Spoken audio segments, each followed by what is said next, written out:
the ocean in a rage. He left a note, leading many people to believe that he was ending his life.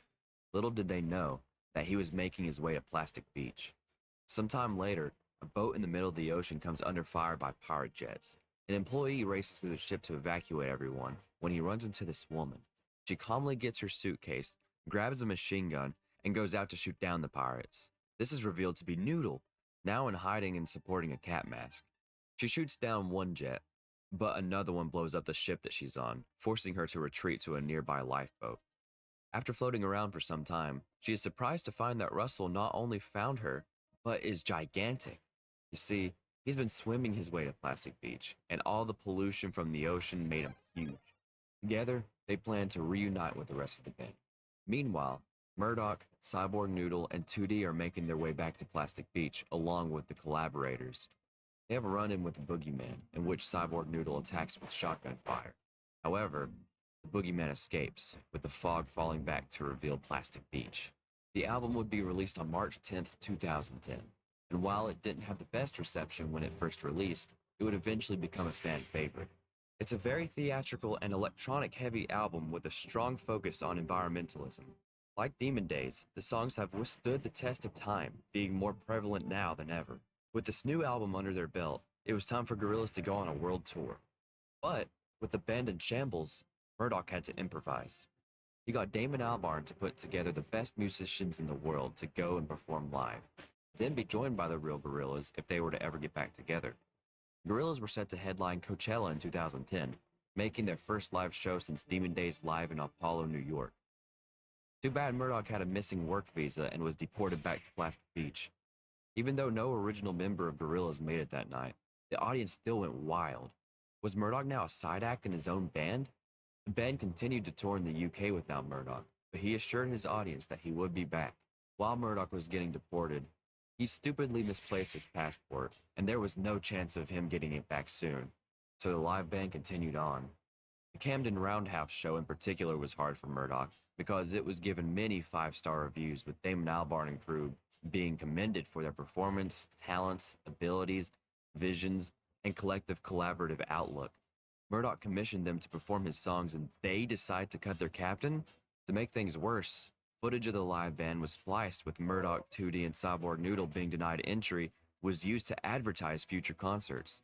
Murdoch has never been so humiliated. When he was broadcasting live on XFM, Murdoch announced that he had plans to kill off the band, and only a cartoon can get away with it. You know, Gorillaz ain't just Damon Albarn and his gang of hapless goons. It's us, me and you, 2D. Be curtains for anyone who stops us, right? Yeah. Okay. Yeah, curtains. Yeah, I get you. Yeah, no one rubs me out. Yeah.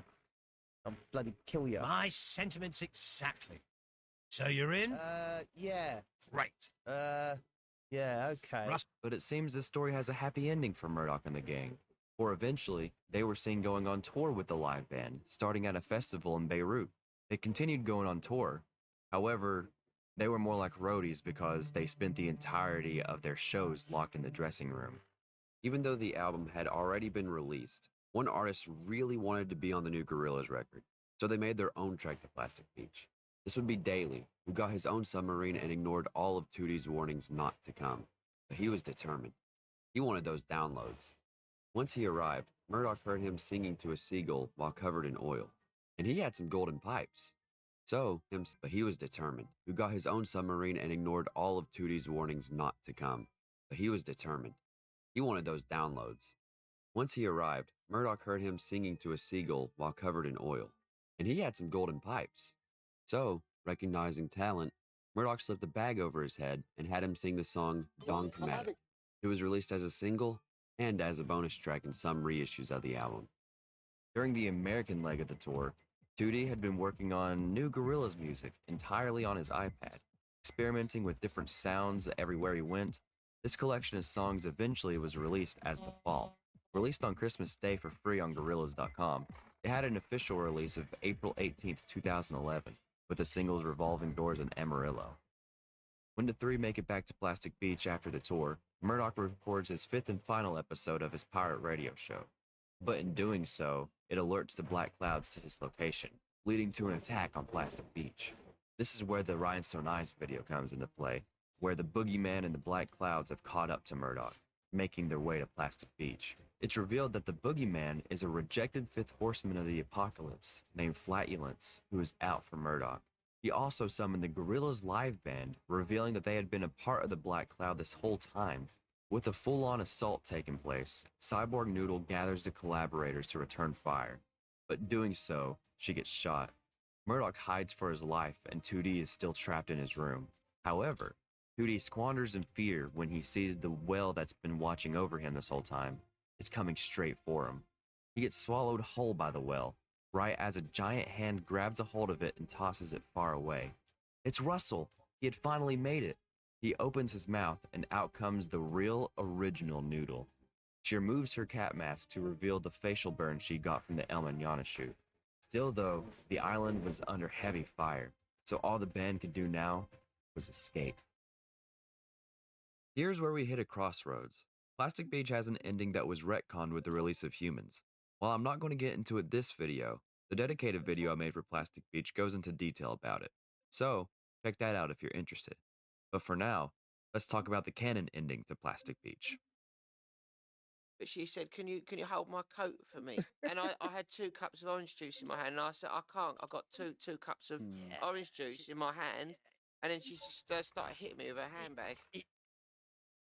The attack on Plastic Beach had, once again, left the band separated after a brief reunion. 2D was still trapped in the whale's mouth. Murdoch and Cyborg Noodle hopped in a submarine and made their escape, and the still giant Russell shoved Noodle in his mouth and got out of Dodge. Somewhere off the coast of Japan, Russell was mistaken for a whale and was harpooned. He managed to escape, but lost Noodle in the process. He drifted through the ocean, wounded and delirious, until he lost consciousness. He washed up on a North Korean beach, where he was then transported to Pyongyang, exhibited like a modern-day Gulliver. The leader claimed that Russell was Pulgasari. He drifted through the ocean, beach, where he was then transported to Pyongyang, exhibited like a modern-day Gulliver. The leader claimed that Russell was Pulgasari, the North Korean equivalent of Godzilla, and he had conquered him. Eventually, the food rations caused Russell to shrink back down to normal size, where he was then sent back to England. The leader claiming that he defeated Pulgasari. Russell wandered the streets until Gorillaz collaborator Jeff Wooton let him crash on his couch. A few days later, he got a call, and without delay, Russell made his way to West London. Noodle woke up in a strange Japanese village where she was nursed back to health by an old pearl diver named Chiyoko. Noodle became her apprentice to repay her, and she was a natural. All was good until one day, Noodle came across a pearl shell of unearthly size.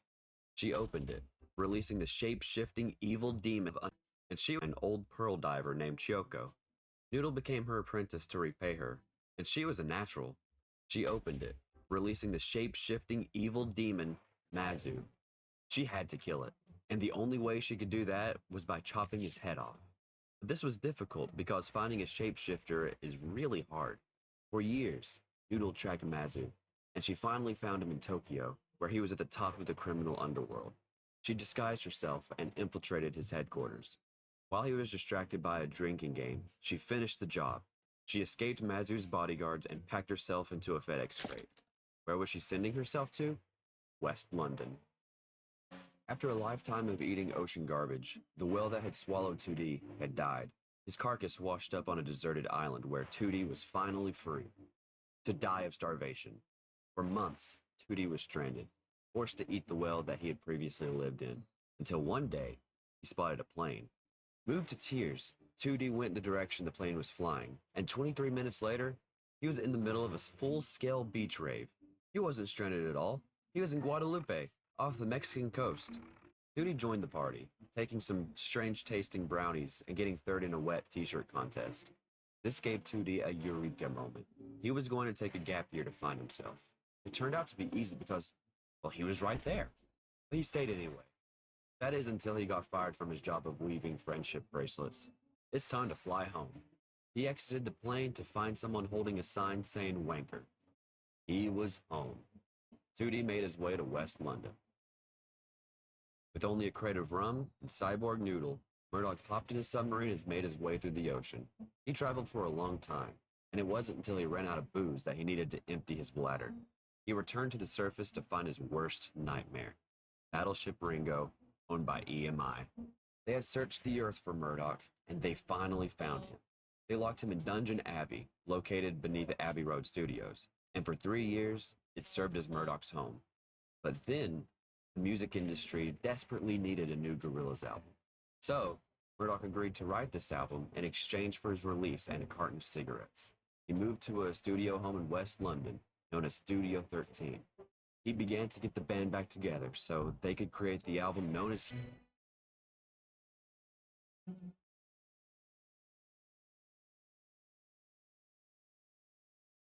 Everyone noticed that the time in prison, well, this time, really had an effect on Murdoch. He actually showed regret for his past actions, but he would still tease the band from time to time. The band recorded throughout 2016, releasing a song and music video for Hallelujah Money on January 19th, 2017. Then, finally, Humans would be released on April 28th, 2017, being the band's first album in 7 years. To celebrate, Murdoch decided to throw a party to end all parties. So the band went scouting to where they could throw it. They ended up at a haunted house in Detroit called the Spirit House. This would become the Saturn's Bars video, where the band gets haunted by the demons residing there. Alongside this video, the band would release 3 other singles, Andromeda, Ascension, and We Got the Power. Later, 2 more singles would be released, being Let Me Out and The Apprentice. One of the biggest criticisms of Humans was 2D wasn't on it enough. So, 2D went and made a song and music video called Sleeping Powder as a response. The band then went on a world tour and even had their own festival called the Demon Days Fest. A new live band was constructed for this, including former members of the previous live band. After this wrapped up, they released their final single from Humans, being Strobe Light, on August 4th. The band is at a party where 2D and Noodle are seen having fun, Russell is sleeping, and Murdoch is doing something. It appears he's making a deal with the mysterious figure, something that can't be good. After the video, the band released the Humans Super Deluxe box set, another song being Garage Palace, and even their own magazine, creatively called G Magazine. In February of 2018, Gorillaz won the Brit Award for Best British Band.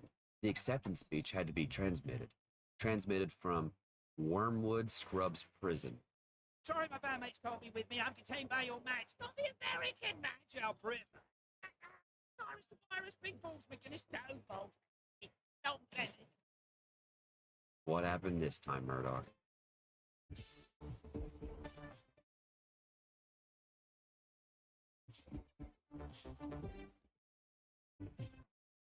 With Murdoch out of the picture and Humans being very successful, 2D decided it was his time to shine. They recruited Ace D. Coppola to replace Murdoch temporarily. He was famous for being the leader of the Gangrene Gang in the Powerpuff Girls, which Noodle was a fan of. He was also a close friend of Murdoch and was green, which made him perfect. With 2D in the driver's seat, the band recorded their next album, The Now Now. On May 31st, the band released the song and music video for Humility, where we see the band enjoy their day at the beach. The most surprising is 2D, roller skating around the boardwalk much happier than usual. That is until Russell trips him, causing him to lose his balance and make his eyes go black, signifying his worst mood. They would release more singles for the Now Now, being Lake Zurich, Sorcerers, Fireflies, and Hollywood, before the album was officially released on June 29, 2018. When the band announced a tour in support of the new album, Murdoch decided it was time to escape. He says that El Mierda, the man he met in the Strobe Light video, was a demon crime lord who framed him for smuggling, so Murdoch wanted to track him down. He couldn't bribe his way out of prison due to Noodle freezing his bank account, so he needed to do the next best thing, earn people's respect. This is me cutting an onion. He decided to pick a fight with the toughest prisoner in the facility, Big Balls McGinnis, in which he lost. So he went to the next best thing, talking to Vlad the Inhaler, who was an associate of El Mierda. Murdoch recruited Gorillaz fans to message Vlad to catfish him and get information, which worked perfectly. Murdoch now had the coordinates to El Mierda's hideout in Patagonia. Meanwhile, Noodle had become worried about 2D. Why was he so uncharacteristically happy? She had become even more worried when she finally answered one of Murdoch's calls that she's been avoiding, and he told her about El Mierda. She immediately recognized him as a soul harvester and may have taken 2D's soul. She decided to follow the coordinates to get to the bottom of this, but not for Murdoch's sake, but 2D's. She got lost on the way, but got back on track with the help of some mountain cats. Noodle was taking too long, and Murdoch needed to get out now, so he tried to escape through a sewage pipe. He waded through feces and piss until he got to a locked gate. He managed to get it open, only for there to be another wall, and the liquid to rise, leading people to believe that he had drowned. All the while, the band is celebrating the Now Now success by releasing another single, Trends. Noodle finally made it to the coordinates that Murdoch found. But there was no secret hideout. Instead, it was a health spa. It turns out El Mierda stopped his evil deeds years ago, converting his lair into a wellness center. Better yet, he had never even heard of Murdoch. Confused by this, Noodle researched why Murdoch actually went to jail, which was for unpaid parking tickets. He was only supposed to serve 9 months and be released on the day that he allegedly drowned. Murdoch had lied about everything, completely fabricating the story of his imprisonment. The guy he tried to blame it on was actually just a leather salesman named Juan. Days later, a yak appeared, with Murdoch on it. He explained that his near-death experience in the sewage was an eye-opening moment for him. He truly was a changed man, and he was going to make things right. So he bought the yak, who was once human but transformed into a demonic yak by El Mierda, and tied himself to her, along with a letter pleading for Noodle's life. He then started talking about the imprisonment story and how it was mostly bollocks. He was acting out for attention and felt the need to keep it up, even though the story grew more and more insane. He felt terrible for putting Noodle in unnecessary danger and made the trek into the snow. They spent the day at the spa before heading back to finish the final leg of the Now Now tour. They sent Ace packing, and Noodle learned that 2D was acting differently thanks to Murdoch not being around to bully him. Murdoch believes that he missed him, which isn't entirely wrong. The Now Now is 2D's album, and a major theme on it is longing for someone you used to be close with. The live visuals all but confirmed that in the Gorillaz universe, these songs were written about Murdoch. Even though he's bullied and abused him, 2D still values Murdoch's friendship. Near the end of 2018, Gorillaz collaborated with G-Shock to make some watches and go on an interstellar adventure. They got into some beef with aliens before befriending them with the power of G-Shock. They also had their second Demon Days Fest, this time in America opposed to England. The band then took a brief hiatus to travel the world before beginning work on the machine.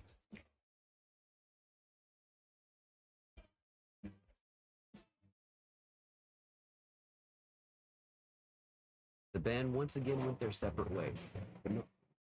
While at Lake Ermia, Noodle sent a postcard stating that the world is disappearing. The forest is burning, the seas are overflowing, and she wants to see all these places before it's gone forever. She then asks if the machine is ready.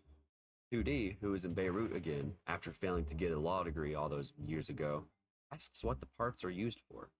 Russell, in Mexico, is in love with the hot sauce, so he's planning on bringing it to the masses.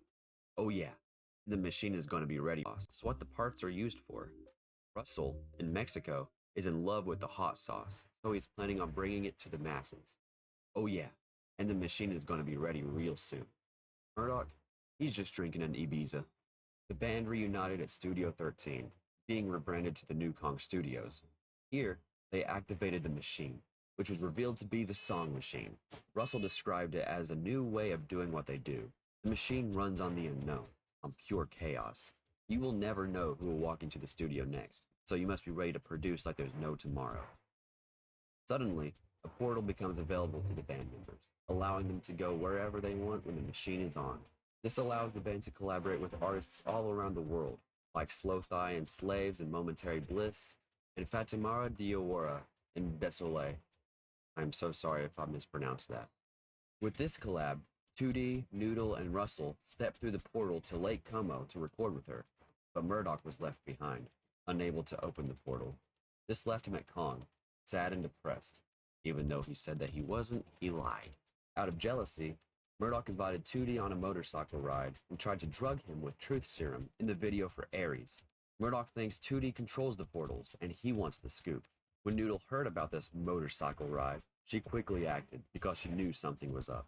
When Russell and Noodle finally caught up, the band got into a fight, leading to their messed up appearance in the Friday 13th video.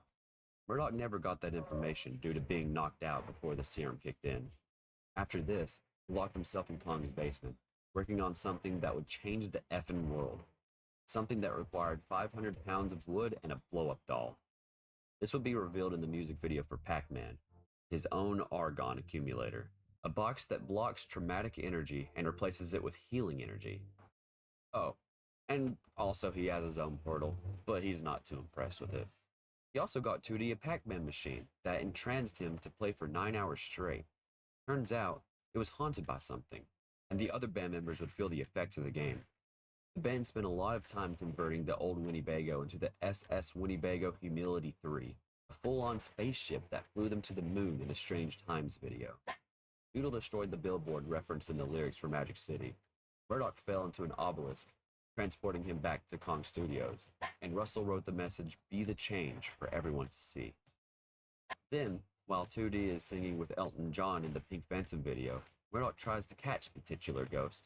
This is an embodiment of negative energy. It could have came from the portals, it could have came from the Pac-Man machine, it could have come from the negative energy radiating from Murdoch's argon accumulator. I like to believe it originated there and then hid in the Pac-Man machine until this video. Gorillaz finally released the album Song Machine Season 1 Strange Times on October 23rd, 2020. Shortly after, the band took a drive through Vinewood from Grand Theft Auto 5, and this is my favorite video throughout the entire phase. I love seeing the stylo modded into GTA, driving around familiar locations. Oh, and the Pink Phantom Vinewood on October 23rd, 2020. Shortly after, the band took a drive through Vinewood from Grand Theft Auto 5, and this is my favorite video throughout the entire phase. I love seeing the stylo modded into GTA, driving around familiar locations. Oh, and the Pink Phantom from the last video is locked in the trunk. Too bad Rockstar took it down, causing them to change the video to them driving throughout Los Angeles. Anywho, an abrupt portal appears, taking the band back to the place they regret most, Plastic Beach. 10 years after the events of Plastic Beach, the band returns and is immediately hit with the trauma of the experience. Russell is huge again, Noodle finds her old mask, 2D spits up a well, and Murdoch finds himself in the Boogeyman's mask, a deactivated cyborg Noodle, and Daly, who apparently never made it off the island. As the Pink Phantom flies away, a sea monster emerges from the ocean to destroy the island. Everything is engulfed in flames and explosions, and Cyborg Noodle sinks to the bottom of the sea. The band quickly makes their way up to the lighthouse, where Murdoch once held his pirate radio show. A portal suddenly opens, and 2D, Russell, and Noodle make their way through it, leaving Murdoch to sink with the island. That is, until 2D comes back, grabbing Murdoch's hand and pulling him through the portal, metaphorically showing that he forgives Murdoch for all the trauma he put him through those years ago. Starting in October, the band started the Song Machine Radio, a show where each member got to play some music from the album, music from collaborators, and talk to their guests. Then, to celebrate the final single for Song Machine releasing, the band performed a show in the basement of Kong Studios and live streamed it for the world to see. This was the first time we got to hear Song Machine music live. Sometime after this performance, a demonic sinkhole started to form under the new Kong Studios, causing the band to be evicted. They went on a road trip in the Winnebago, and during this trip, they made the Meanwhile EP, being released on August 26, 2021. This is a homage to the Notting Hill Carnival, an annual event that's been shut down 2 years in a row due to the coronavirus. For the 20-year anniversary of Gorillaz, they released an almanac, and coincidentally, never-before-seen classified documents. These were found by a whistleblower for an organization called the Department of Music Correction, or DMC. These documents were released in a reissue of their self-titled album, and the whistleblower, known as G-Flat, was fired. With no place to live and no studio, the band needed to relocate, and Murdoch might have found just the place in Silver Lake, LA.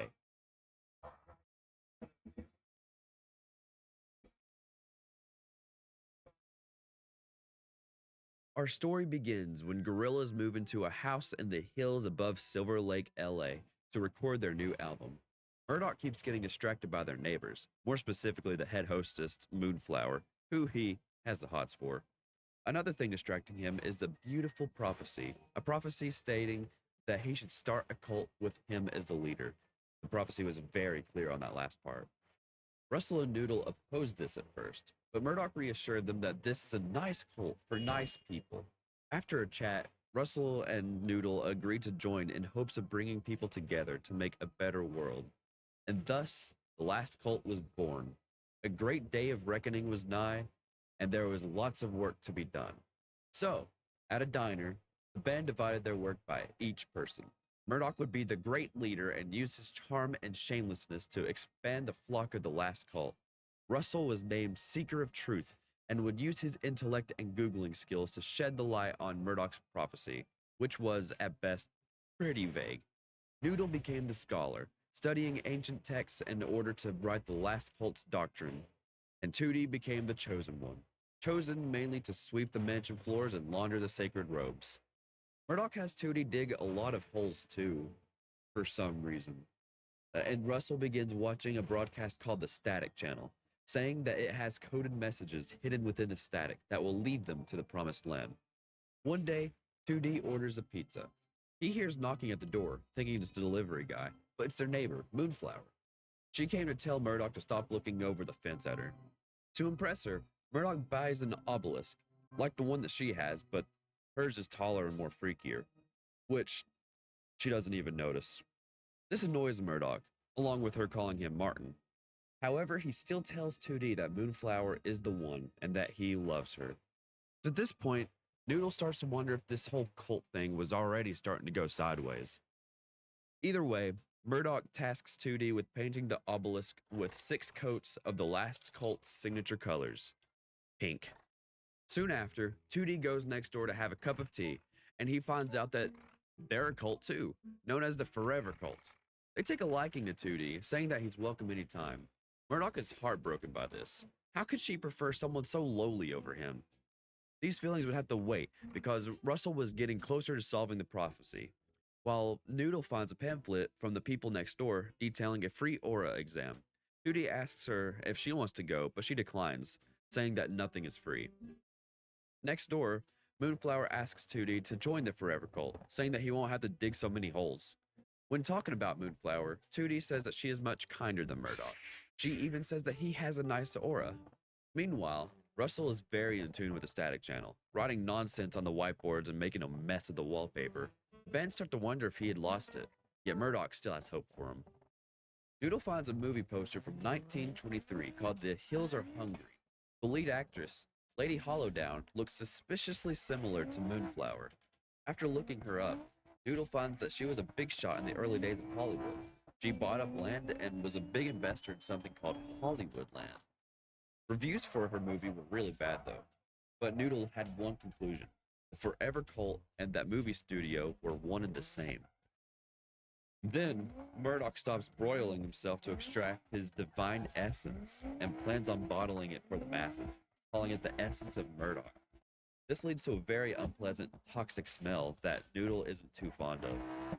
Russell, on the other hand, is getting ready for the bumpy ride that is the way to the promised land. After almost a whole year of watching the Static Channel, Russell believes that the portal to the promised land will open above the Hollywood sign at New Year. He shows up, bag packed and ready to go, and nothing happens. After this, Russell is so tuned into the Static Channel that he has stopped responding. Even Murdoch is worried.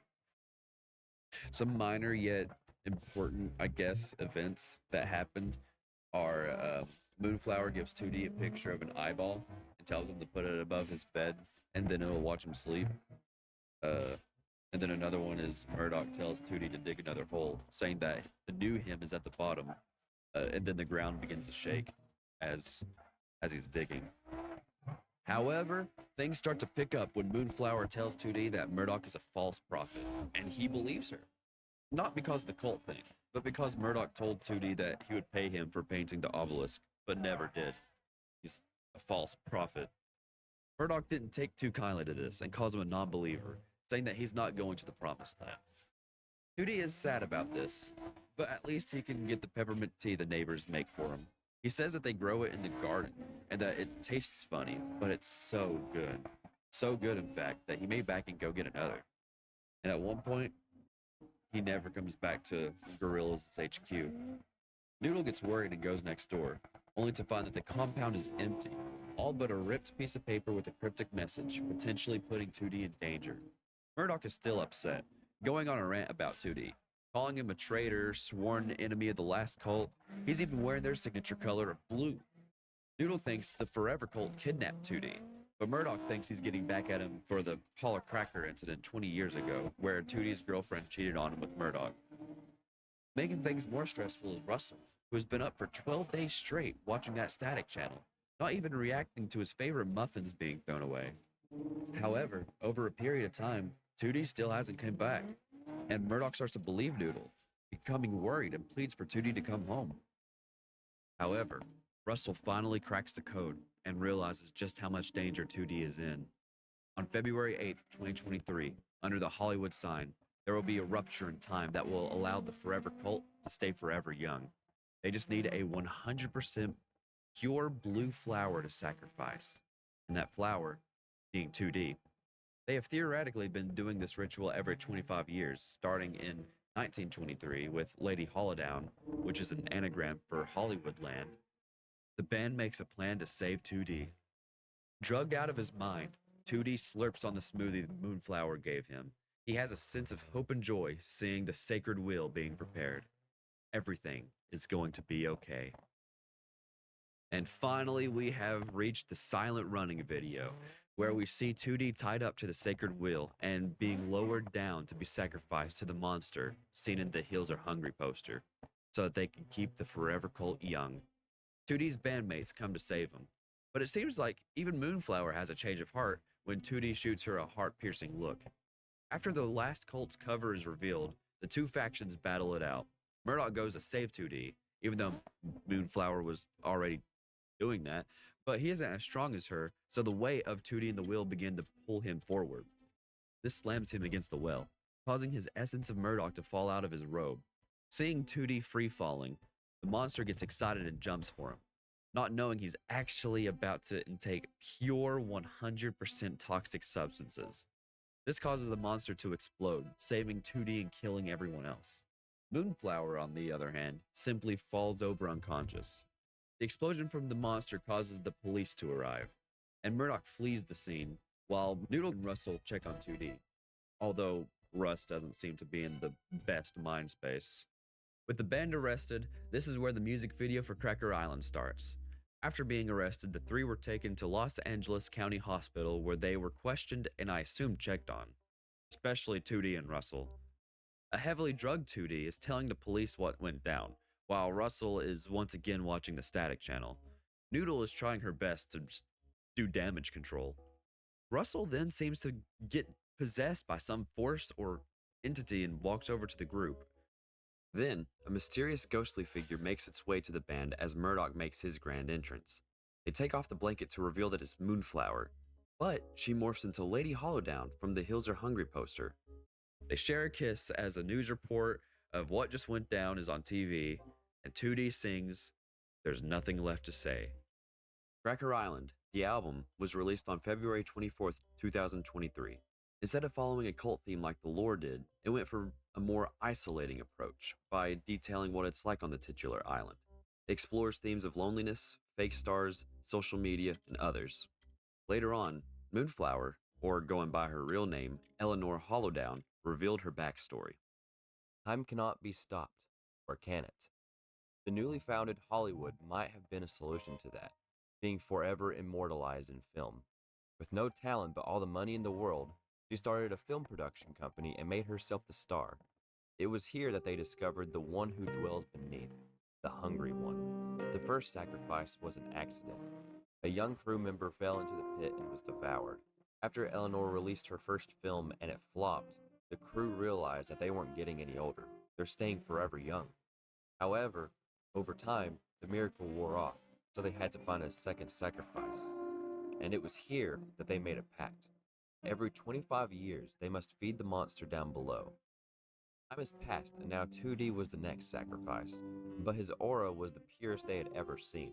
Racked with guilt and wanting the cycle to be over, Eleanor began dropping clues to the band to intervene and stop the nightmare, in which they did.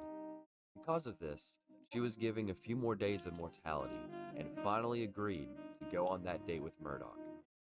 Eleanor, who is now restored back to her true age of 123 after the events of Silent Running, still went on that date with Murdoch. They went and saw The Hills Are Hungry, the film that started it all. However, she didn't make it to the end of the movie, disintegrating to dust. Noodle watched the pink dawn rise over LA. The new tomorrow was here. She went to blow up the Hollywood sign to end the biggest cult that still remained, but she reconsidered, thinking that there's a better way.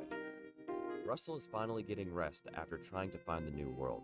Off-grid in the California desert, he has no TV, no phone, just sun, sand, sodas, and sweet, sweet silence. Except for the vultures and gunshots from the biker gang in the next valley. Russell, first time in a long time, felt good. Tootie went down to the cave that the monster was in and where he was almost sacrificed and played a beautiful tune. He didn't hold a grudge. There's nothing he can't forgive or forget. And finally, the cult disbanded, and the LAPD has a search warrant for their LA mansion. So now 2D, Murdoch, Russell, and Noodle pick up fake passports and are off to Mumbai.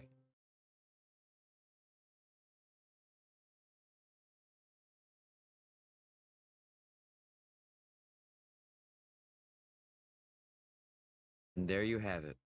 Gorillas. Full story. Phases 1 through 7. It has its ups and downs, but overall, I really love it. I became a Gorillaz fan in 2013, and since then, these characters have had such a huge impact on me. I am so happy that you guys enjoyed these videos as much as I enjoyed making them, and I'm glad I can make this complete video a reality. This has been Self-Titled Productions. I'll see you next time.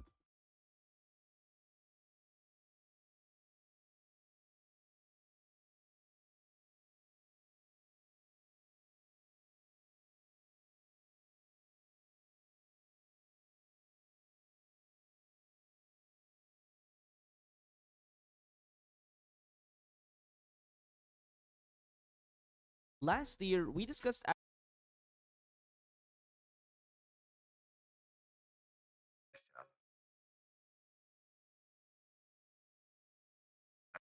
another on foot thing or clearing puzzles or whatever, to have different ways of lowering it, not only to complete the specific locations.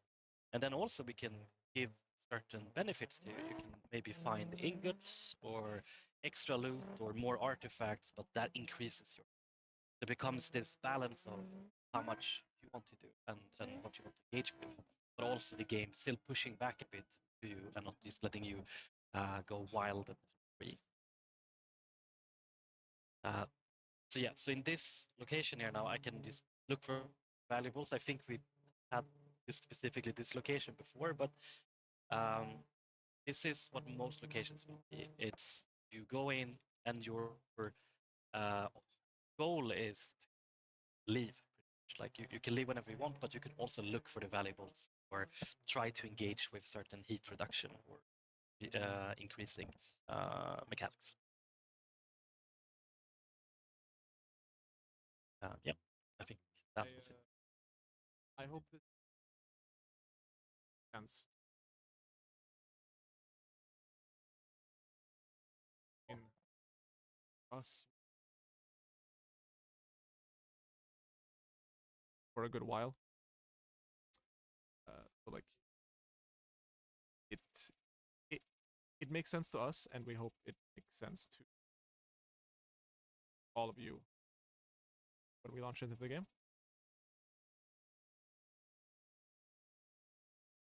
Yeah, were there any more questions that you wanted me to take a look at? See anything regarding them?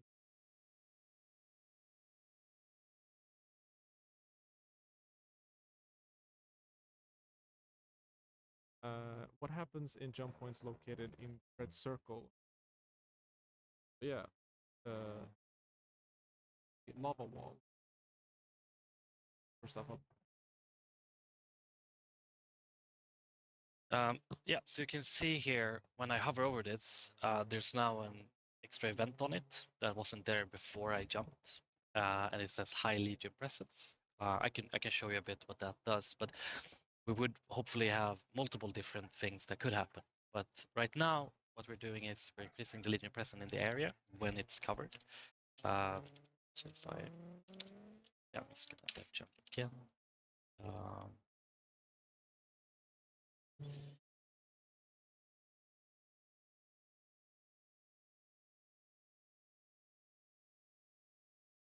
Yeah, I'm trying to fiddle with my own audio because apparently no one can hear me. I don't understand Yeah, how things are working. it it seems to be specifically in YouTube is where people are having issues.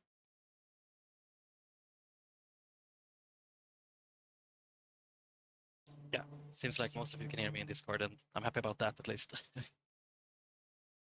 But yeah, as you can see here now, there's a timer going down, the strike force that's gonna come in here. And this is because of this lava wall, and you're gonna be engaged in combat in most of this level now, just because it's inside of this area. And that's not a hard limit, so you still can visit the things you see on the map, but it's gonna make your life a lot harder, and it's gonna make it hard for you to leave your ship and those sort of things. I'm gonna jump away from here so I don't die. And like so, when we are making changes to like the mission map layout, plus the fact that we've now added the the power grid in, in the hangar, where you can like where you can configure your ship before even starting. How are we thinking about the like empty space starting area? Like, is the purpose of that slowly disappearing, and do we still want to keep it? Yes, it depends on how far we get with certain mechanics regarding your interactions with the ship in the hangar. I mean, yeah, as you kind of hinted at, the more we manage to get those interactions into the hangar, the less empty space is needed.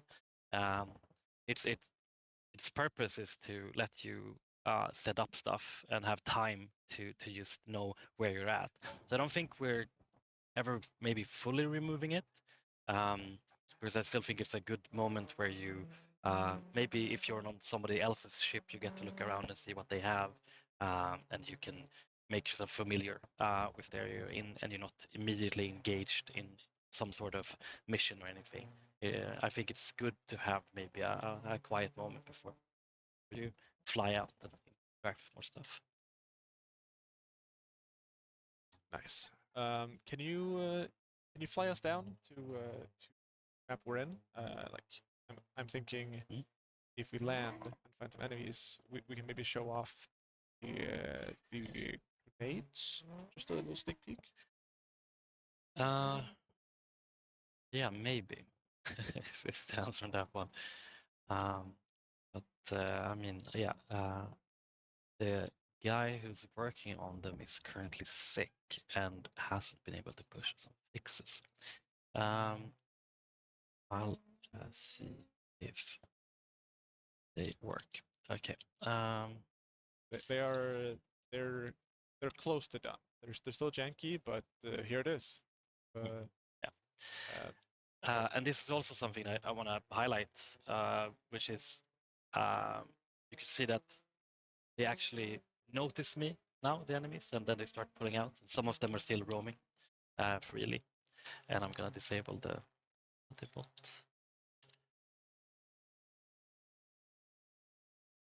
Okay. But so yeah, we're also working on a bit more of roaming behaviors. So you don't always maybe have to engage in combat. Sometimes it can be a bit more relaxed, and you can maybe sneak around certain enemies and that sort of stuff. Okay, see if I can hit the grenade here. That's gonna be hard. Trying to hit on these people and flying. Yeah, it doesn't work. I can't had a hunch that it wouldn't. Yeah, maybe the normal grenades. Yeah. The standard one. Sorry, I accidentally. Can I tab out? Okay. Let's see. What?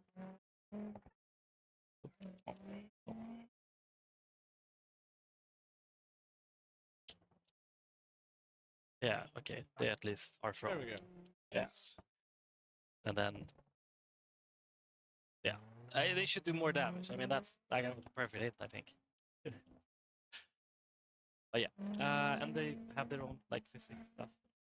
The real. They roll around. Yeah. Okay. And yeah, and for the people asking when you will get your hands on this, it's gonna be in March. We're aiming to push this to experimental early March, so you guys can bug test it.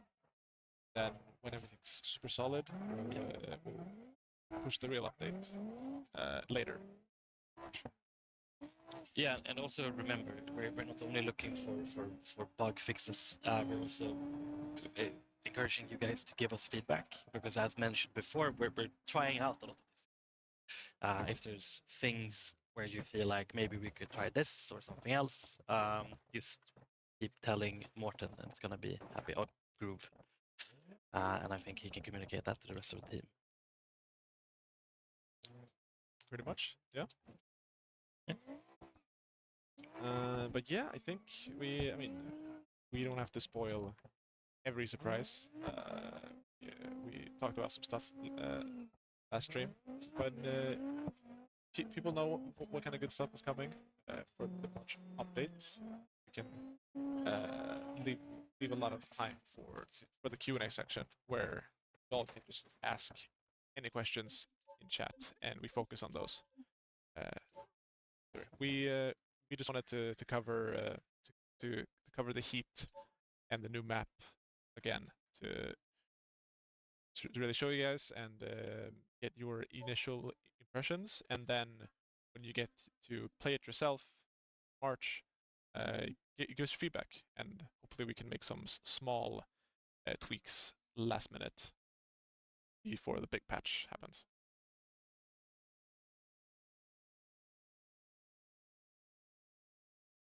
Yeah. Yeah, I think in general,